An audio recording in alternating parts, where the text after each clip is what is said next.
Hello everyone. मेरा नाम हसन है। मैं एमबीबीएस स्टूडेंट हूँ। मैं अपने यूट्यूब चैनल के माध्यम से जितने भी एस्पिरेंट हैं, नीट एस्पिरेंट हैं, यूपीएससी एस्पिरेंट हैं, मैं सबसे अपने यूट्यूब चैनल के माध्यम से मुखातिब हो रहा हूँ। मैं अपनी बात को चंद लाइनों से स्टार्ट करता हूँ कि आनियाँ आनियाँ मगरूर दरख्तों को पटक जाएंगी। आनियाँ मगरूर दरख्तों को पटक जाएंगी, वही डाल बचेगी जो लचक जाएगी। और आसमां छूने का हो जाएगा अंदाज़ा।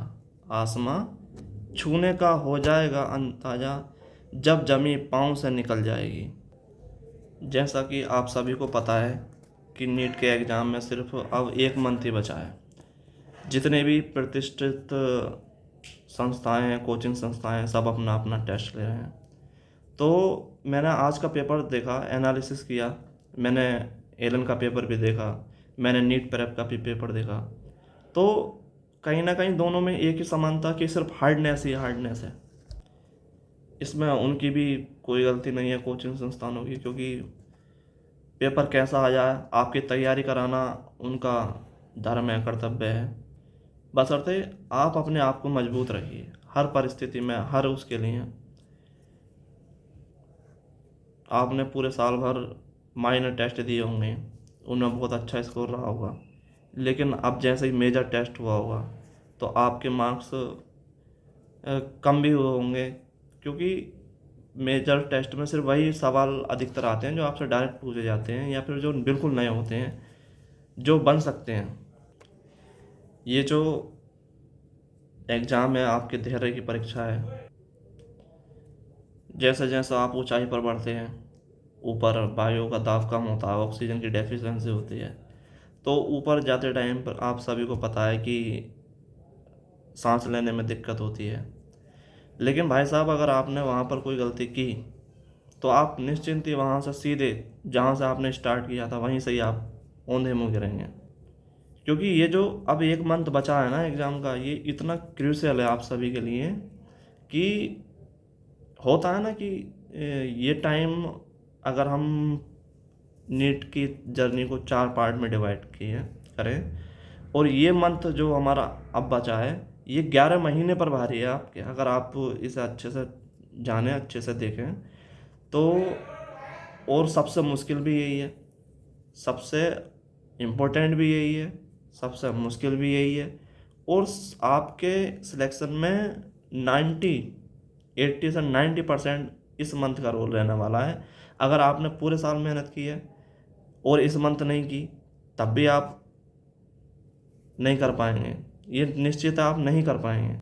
और सबसे ज़्यादा परेशान भी आप इसी मंथ में रहेंगे। आपको इमोशनल सपोर्ट की भी सबसे ज़्यादा इसी मंथ में ज़रूरत पड़ेगी, क्योंकि घर वाले इस वजह से बात नहीं करना चाहते कि बेटा पढ़ रहा होगा, बच्चे की पढ़ाई डिस्टर्ब होगी, लेकिन वास्तव में बहुत बच्चे को बहुत मेंटली सपोर्ट की ज़रूरत होती है इस टाइम। वो कहते हैं ना कि ज़िंदगी में एक मोड़ ऐसा भी आता है कि जहाँ पर आपको हौसले और सब्र की ज़रूरत नहीं पड़ती। हौसले और सब्र सब कुछ टूट जाता है। वो एक शेर है कि तू मुझको रोने दे यार, साने पर हाथ न रख। तू मुझको रोने दे यार, साने पर हाथ न रख, मैं गीले कागज़ की तरह छूने से फट रहा हूँ। आप किसी भी खिलाड़ी की परफॉर्मेंस जब वो मैदान पर हो, तो आप उसको चीयर अप करके थोड़ी देर के लिए आप उसकी परफॉर्मेंस बढ़ा सकते हैं। लेकिन आप स्टूडेंट हैं तो आपको ये जर्नी बहुत लंबी होती है, तो आपको मोटिवेट रहना लंबे समय के लिए थोड़ा मुश्किल भी रहता है। लेकिन जो सेल्फ मोटिवेट रहता है वो बहुत कुछ कर जाता है इस टाइम। तो ये टाइम है बच्चों सेल्फ मोटिवेट होने का। मैं हर बार बोलता हूँ कि अपने आप पर धैर्य रखें।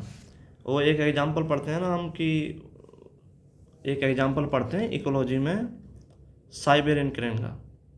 तो आप देखते होगे जब वो साइबेरियन क्रेन साइबेरियन कंट्री से आता है, तो वो रास्ते में बहुत समुद्र भी पड़ते होंगे, उसे बहुत रेगिस्तान भी पड़ता होगा, ना उसे कोई रास्ते में पेड़ मिलता है, ना खाने का ऐसा बंदोबस्त होता है रास्ते में जिससे वो खा सके। लेकिन उसके मन में कहीं ना कहीं ये रहता है कि यार मुझे अपने गंतव्य स्थान तक पहुंचना है। तो आपके मन में, आपके दिमाग में सिर्फ वो नीट का पेपर चलना चाहिए, ना कि ये जो आप कोचिंग का पेपर दे रहे हैं, ये पेपर नहीं चलने चाहिए। क्योंकि ये जो पेपर है आपका, मैं फिर बता रहा हूँ, ये आपकी सिलेक्शन का हिस्सा नहीं है, ये आपकी तैयारी का हिस्सा है मात्र। तो अंत में सिर्फ मैं 2 लाइनें बोलकर अपनी बात को ख़त्म करूँगा कि फैसला होने से पहले भला मैं हार क्यों मानूं, फैसला होने से पहले भला मैं हार क्यों मानूं, जग अभी जीता नहीं और मैं अभी हारा नहीं। अगले संडे मैं आपको फिर अपनी कुछ बातों के साथ प्रस्तुत होऊंगा। तब तक के लिए धन्यवाद। Thank you for watching.